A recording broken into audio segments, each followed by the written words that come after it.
Thank you to all the nominees, your families, your willingness to serve our nation. And if I might, Mr. Waltz, or forgive me, Colonel, Congressman Waltz, my thanks to you and to your wife, Julia, who's also served our nation, as you mentioned in introduction, in combat, and to your family. I want to get to the larger questions of the UN and the UN mission, but in your role in the Army, in the House, as National Security Advisor, you have long handled classified and highly sensitive information. We both know Signal is not an appropriate, secure means of communicating highly sensitive information, and yet on March 24th, the Atlantic magazine published a series of Signal messages, including sensitive information about a U.S. military operation against the Houthis in Yemen, involving you and several other Trump officials. Were you investigated for this disclosure of sensitive operational information on Signal? Thank you, Senator. And that engagement was driven by and recommended by the Cyber Security Infrastructure Security Agency, by the Biden administration, CISA guidance. I'm sorry. And I have here, well, just the use of Signal. Share information on Signal? The use of, no, excuse me, the use of Signal is not only, as an encrypted app, is not only authorized, it was recommended in Biden's, the Biden-era CISA guidance. And in fact, if you just, it says here, I'll read it to you, use only end-to-end encrypted communications, adopt a free messaging application to secure communications that guarantees end-to-end encryption, particularly if you are a highly targeted individual, such as Signal or similar apps. CISA recommends end-to-end encryption messaging on both government and personal devices. For sensitive military operational information? Of course, Senator. There was no classified information exchanged. For sensitive military this, you were sharing details about an upcoming airstrike and the time of launch and the potential targets. I mean, this was demonstrably sensitive information. And the question I asked was, were you investigated for this expansion of the Signal Group to include a journalist?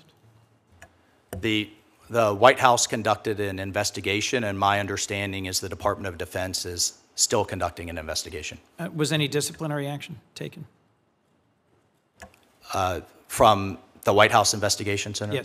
Yes. No, the use of Signal was not only authorized, it's still authorized and highly recommended. Would you recommend the use of Signal for classified information to be shared between folks who have access to?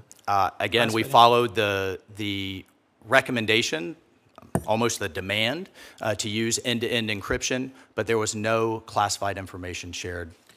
Did you speak to Secretary Hegseth about his decision to share detailed information on the specifics of an imminent military strike?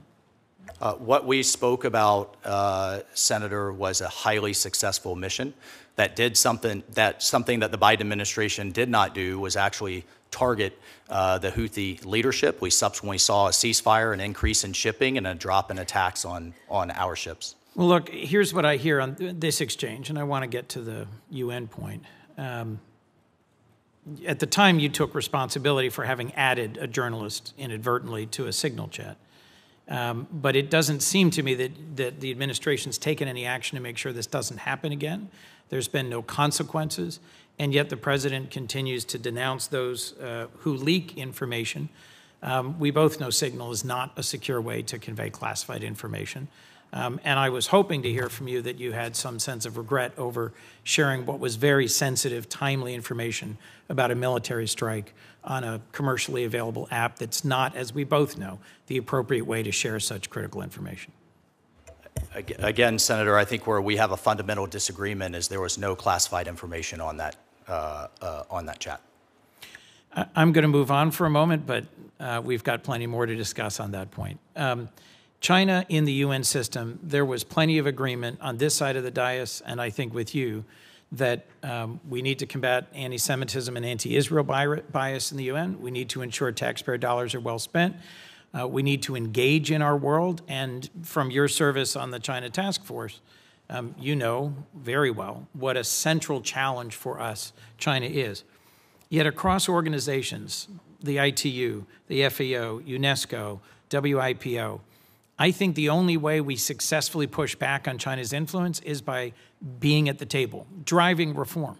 When President Trump withdrew from the World Health Organization, the Chinese sent their largest delegation ever to the next meeting. They've contributed $500 million. They're now the biggest contributor.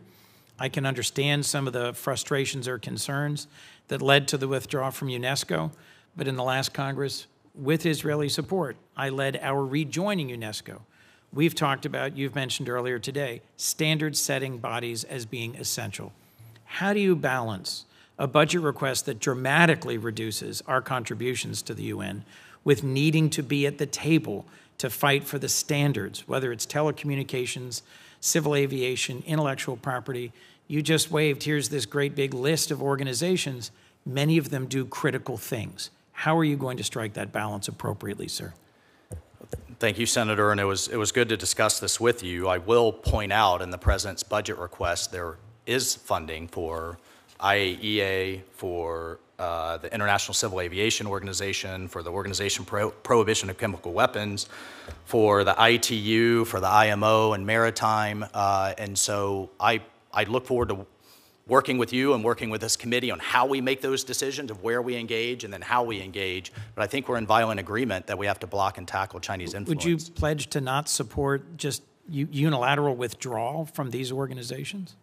I will certainly support and follow the Secretary and the President's guidance as we weigh that engagement through these reviews. Thank you. Thank you, sir.